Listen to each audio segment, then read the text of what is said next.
Hello everyone, this is Asra Sultana, Assistant Professor in Triple Department, working in ISL Engineering College.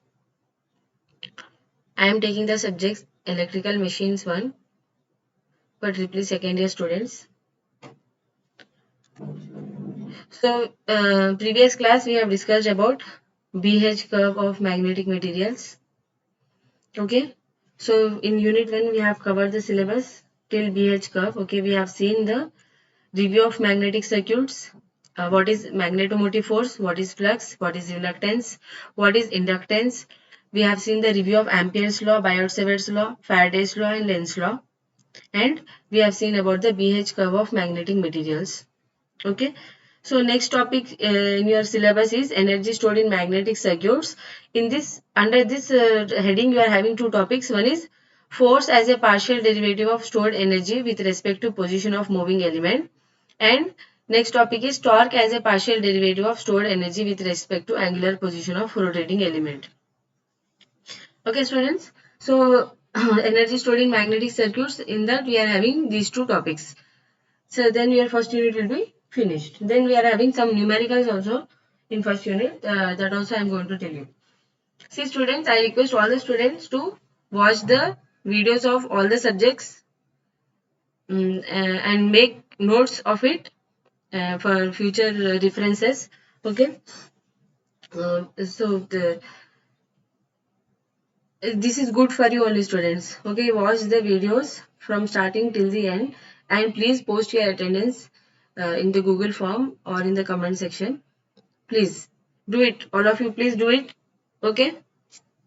Let us start our class. So first we will see what are the various losses in magnetic materials. There are two types of losses which are occurring in magnetic materials. One is hysteresis loss and the one is eddy current loss. Okay. So you must be aware of these two losses. Already you have seen in your lower classes. So whenever a magnetic material undergoes cyclic magnetization, two kinds of power losses will occur in it. One is hysteresis loss and the other one is eddy current loss, which together are called as core loss or iron loss. Okay, iron loss or core loss, anything is same. So iron loss or core loss is of two types, eddy current loss and hysteresis loss.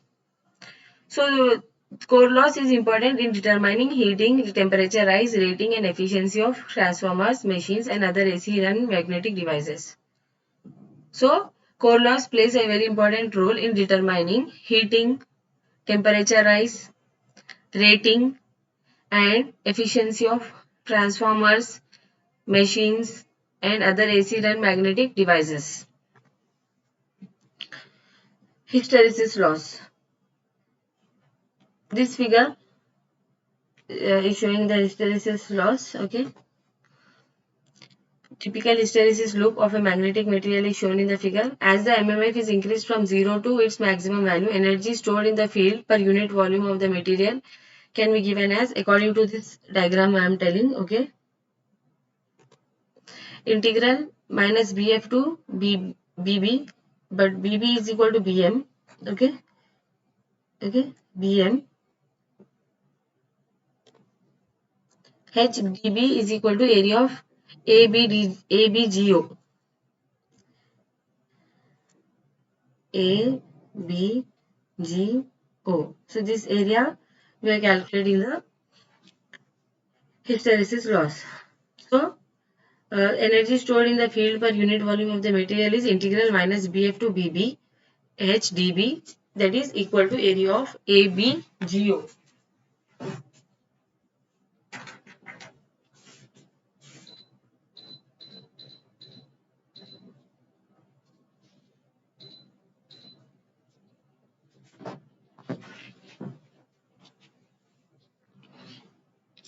So as H is now reduced to 0, dB is negative and energy is given out by magnetic field from exciting coil back to the voltage source, and it has the value integral BB to BC,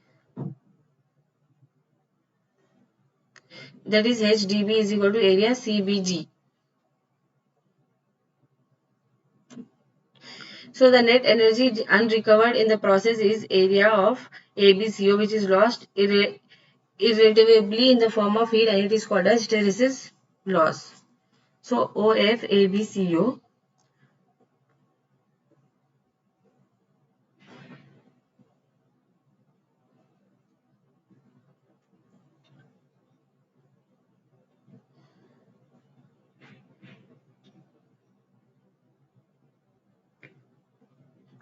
OABCO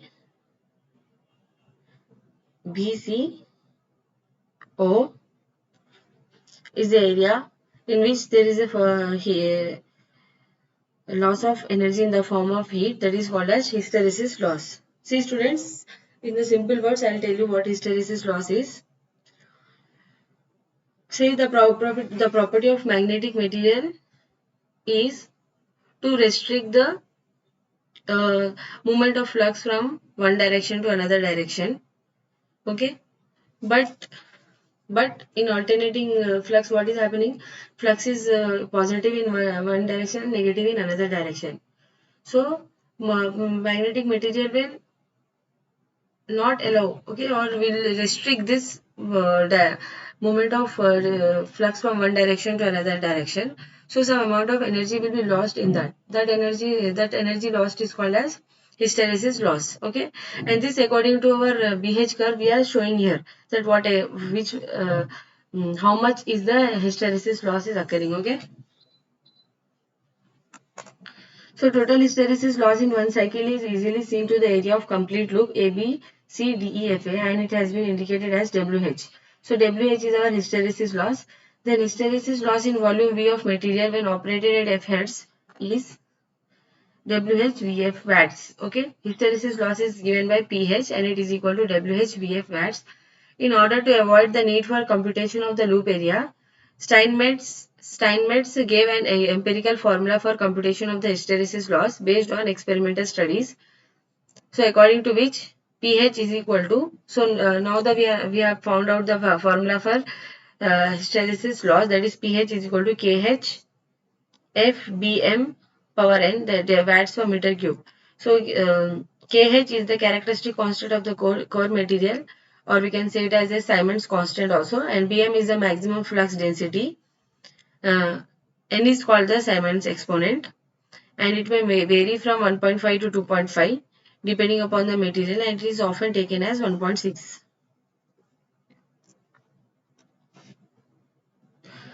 So hysteresis loss is over. Now let us see eddy current loss. When a magnetic core carries a time varying flux, voltages will be induced in all possible paths enclosing the flux. The result is the production of circulating current in the core. So what we are telling here, when a magnetic core will carry time varying flux, so when we are applying alternating voltage, alternating current will flow, and flux is also alternating. And voltages are induced in all possible paths enclosing the flux. So according to Faraday's law, whenever there is a change in flux linking with the coil, EMF will be induced. So all possible paths enclosing the flux, voltages will be induced. Result is the production of circulating currents in the core. So there will be some circulating currents in the core. In the all magnetic materials and conductors, this is possible. Okay. So these currents are known as eddy currents, and the power loss will be associated with them. That is called as eddy current loss. Okay. So some amount of currents will be circulating in the core whenever we are applying alternating voltage to the material, magnetic material. So this and the losses due to these eddy currents are called as eddy current losses. This loss of course depends upon the resistivity of the material and length of path of circulating current for a given cross section. Okay. So higher the resistivity of the material and longer paths increase the effective resistance offered by the material to induce voltages, resulting in reduction of eddy current loss. So what we are telling here, higher resistivity and longer paths will increase the effective resistance offered by the material to induced voltages, resulting in reduction of eddy current loss. High resistivity will be achieved by adding silicon to steel, and hence silicon steel is used for cores conducting alternating flux. So high grade silicon steel material is used to reduce the actually to increase the resistivity. Okay, and hence losses can be reduced by using that. Okay, dividing up the material into thin laminations along the flow of flux, with each lamination lightly insulated from the adjoining ones. increases the path length of the circulating currents with consequent reduction in eddy current loss. So what we are doing? We are doing the lamination to the core. We are laminating the core. What is the meaning of lamination? Lamination is nothing but how you protect your ID card or your uh, Aadhaar card or PAN card, whatever important things we are laminating, we are doing the lamination for it. So that, okay, it is, we are protecting it by using lamination. So similarly, here also what we are doing, thin laminations are done here along the flow of flux with each lamination lightly insulated. Varnish is used here to laminate so that they are not attached to one another. Conductors are not attached to one another. That's why varnish is used as lamination. Okay, and this will decrease the eddy current loss. And hysteresis loss can be reduced by using the material of silicon, high grade silicon steel. Okay.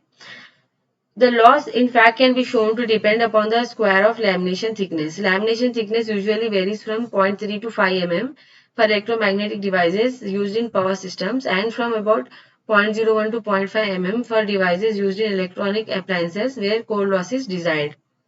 So now we are deriving the expression for eddy current loss. Eddy current loss is given by PE is equal to KE F square B square watt per meter cube, where KE is KE dash D square by rho. D is the thickness of the lamination and rho is the resistivity of the material. Now let us start very important concept, that is principles of electromechanical energy conversion.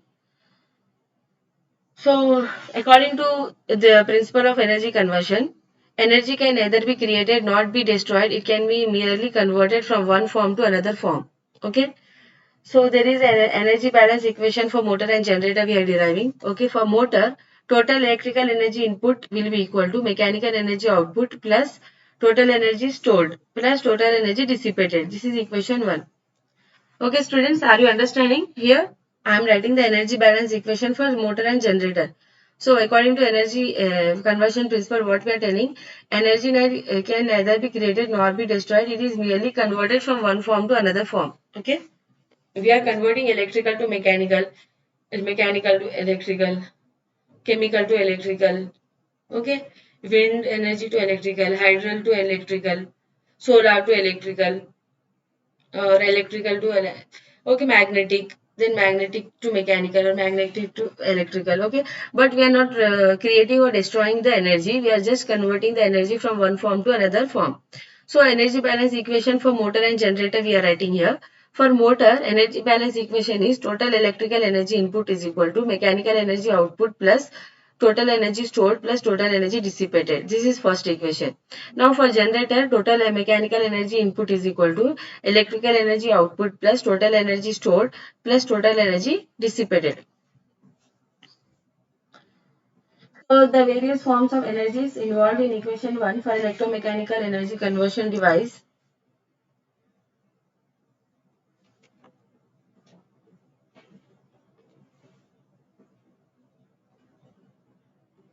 are now described as: first one, total electrical energy input from the supply mains is WEI. So what we are telling in equation 1, total electrical input energy we are representing by WEI, and mechanical energy output we are representing by WMO, and total energy stored in any device is equal to energy stored in magnetic field WES plus energy stored in mechanical system WMS. Now total energy stored we are telling here, so we have to take into consideration both mechanical system and magnetic system. Okay, so when we are taking magnetic field, then you represent that energy by WES, and mechanical energy represented by uh, WMS. Okay, and total energy dissipated will be equal to energy dissipated in electric circuit as ohmic losses plus energy dissipated as magnetic core losses. Okay, ohmic losses are nothing but copper losses, students. So basically, there are two types of, actually there are three types of losses in DC machines or AC machines. If you see, except transformer, in transformer only two losses are there, whereas in other machines three types of losses are there. Iron or core losses is first one, second one is copper losses, third one is mechanical losses. So iron or core losses just now I have shown you, eddy current and hysteresis losses, and ohmic losses are nothing but copper losses, I square R losses. and mechanical losses are nothing but friction and windage losses. Okay, so we have total energy dissipated in the form of losses. Okay, so we have to consider here both ohmic losses and magnetic core losses and friction mechanical losses. All three losses we have to consider here, students. Is it clear to everyone? See what we are telling here, that this energy balance equation for motor, what I am telling here, total electrical energy input, because motor will convert electrical to mechanical energy into mechanical energy. So some amount of energy will be stored and some amount of energy will be dissipated. Now we are going to write the equation for this. We are making a equation, whatever we are telling, then we are making it as an equation and we are naming some terms. Okay, so electrical energy input I am writing it as WEI, mechanical energy output I am writing as WMO, energy stored in magnetic and mechanical both we are considering. So in magnetic field it is represented by WES and mechanical system it is represented by WMS. Total energy dissipated, we have to take as energy dissipated in electric circuit as ohmic losses plus energy dissipated as magnetic core losses, that is hysteresis and eddy current losses, plus energy dissipated in mechanical system, that is friction and windage losses.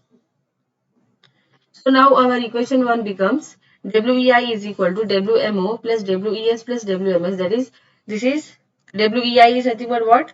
WEI is total electrical energy input, WMO is mechanical energy output, and WES is energy stored in magnetic field, electric field,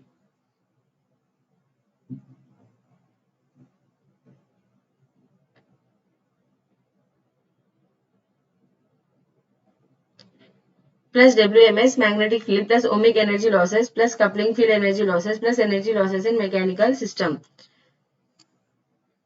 So WEI minus ohmic energy losses, ohmic energy losses I am putting it on the left hand side. So WEI minus ohmic energy losses is equal to WMO plus WMS plus mechanical energy losses plus WES plus coupling field energy losses, that, or W electrical is equal to W mechanical plus W field. That is, electrical energy is equal to mechanical energy plus field energy.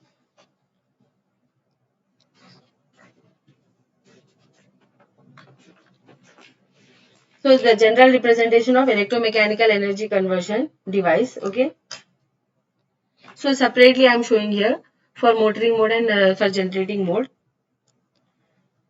So various losses, that is I square R losses, coupling field losses and friction and windage losses will be irreversible and these are therefore dissipated as heat.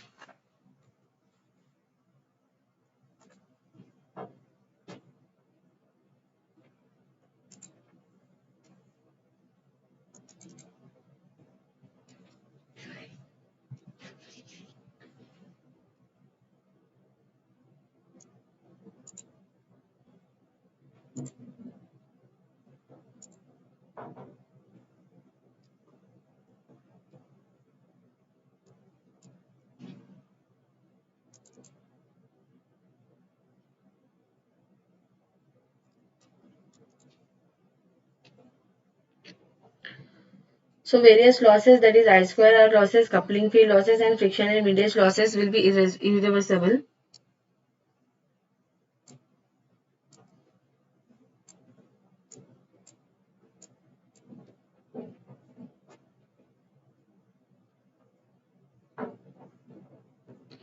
See students, this is the diagram for general representation of electromechanical energy conversion device, where we are having electrical system, coupling field and mechanical system. Okay.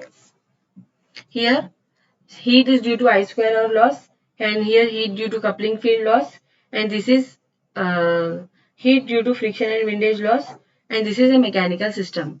So various losses, I square R loss, coupling field loss and friction and windage losses are irreversible and they are dissipated as heat. Energy stored in the mechanical system, WMS, is the kinetic energy half mu square for a linear motion system or half j omega square for rotary motion system. Okay, so we are going to take into consideration linear and rotary motion. Linear motion, we can take it as force, and for rotary motion we are taking it as torque. Okay, okay students, you have to understand this one, that we are force and torque. Force means for linear and torque is for rotary motion.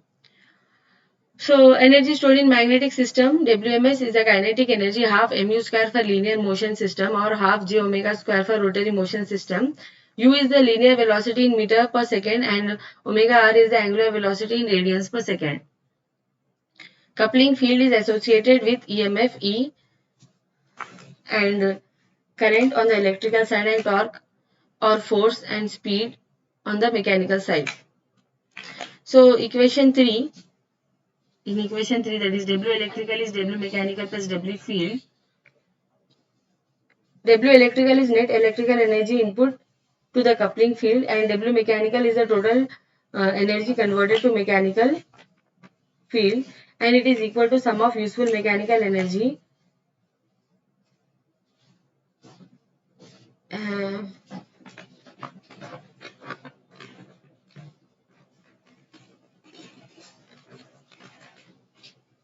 uh, useful mechanical energy WMO and mechanical energy stored, that is WMS, and mechanical energy losses. And W field is the WFLD is the total energy absorbed by coupling field, and it is equal to sum of both stored field energy WES and coupling field energy losses. For lossless conversion system, we are writing equation 3 as dW electrical is equal to dW mechanical plus dW field. That is, what is D here? Differential electrical energy input to coupling field, differential mechanical output, and this is differential change in energy stored in coupling field. Okay, this is our equation 4. Now let us see the representation of this lossless electromechanical energy conversion device. So this is a lossless coupling field. This is current I, EMF E, electrical, these are electrical terminals and these are mechanical terminals. This is T, omega R or F, U. This is an ideal conversion region for motoring mode and this is ideal conversion region for generating mode. So lossless coupling field here, and current is coming out, electrical terminals, mechanical terminals, torque T, omega R or F, U.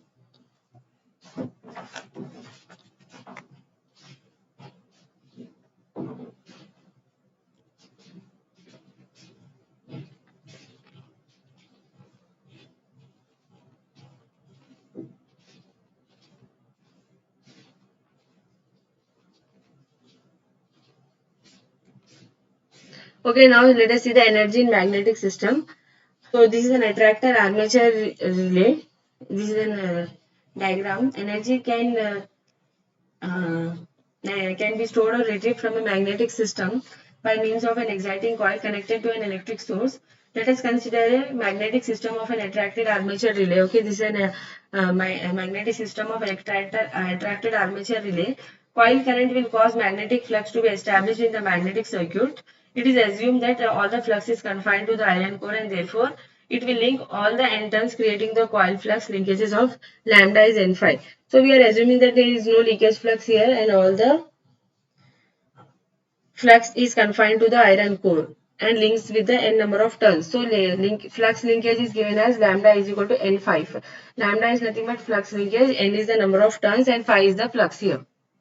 Okay students, so this is the attracted armature relay where we can see it is a core here and this is movable, this is distance x and this is flux phi.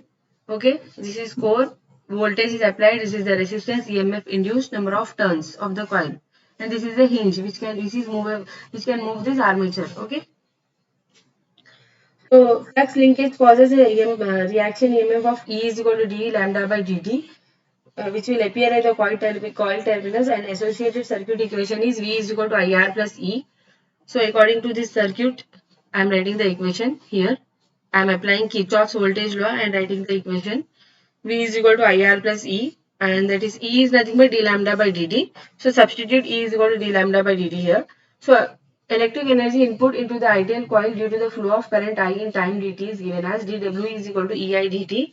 Assuming for time being that armature is held fixed at position x, all the input energy is stored in the magnetic field. We are assuming here that armature is fixed at some position x. So at the time, dW is equal to EI dt, that is dWf, and dWf is the change in field energy in time dt. So substitute this equation do in equation 5. E is equal to d lambda by dt, substitute here. So dWe is equal to d lambda by dt into I dt, that is equal to I into d lambda, dt gets cancelled. That is I into d of lambda is n phi. So ni d phi, and that is equal to ni is nothing but what? MMF, and MMF is represented by F. So MMF into d phi, that is dWf. So F is nothing but ni, that is magnetomotive force MMF.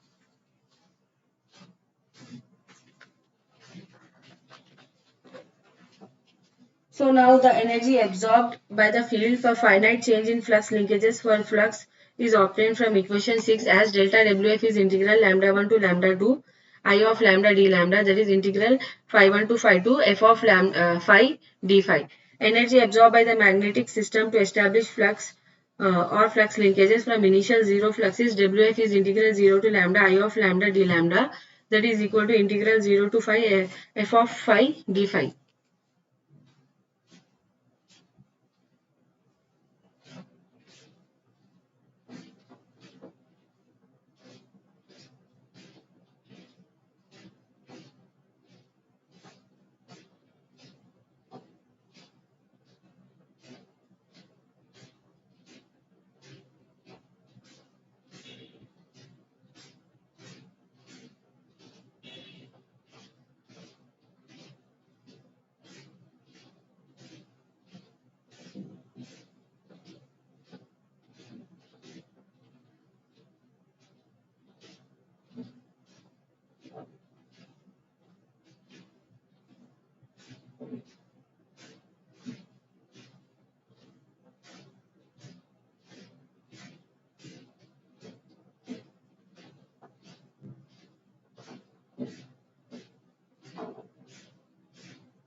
So,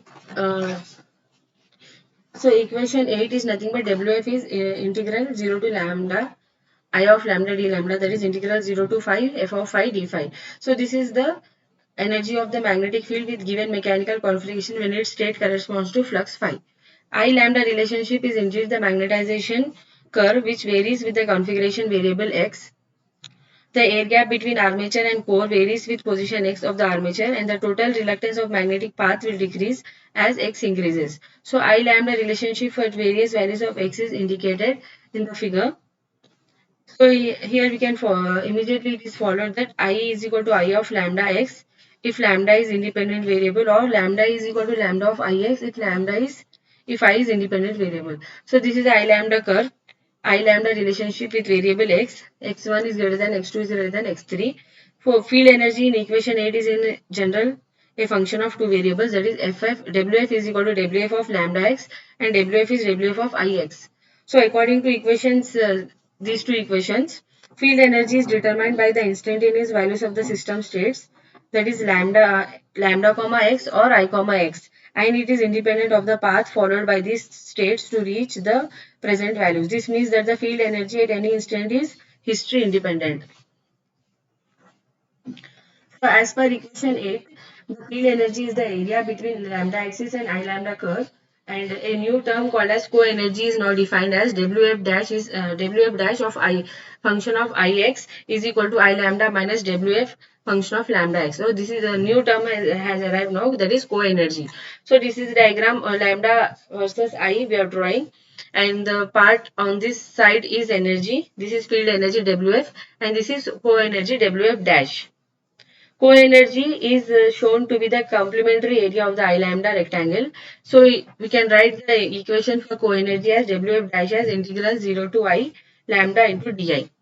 Thank you students for watching the video. Next class I will be telling about the force as a partial derivative of stored energy with respect to position of a moving element. Okay, very important.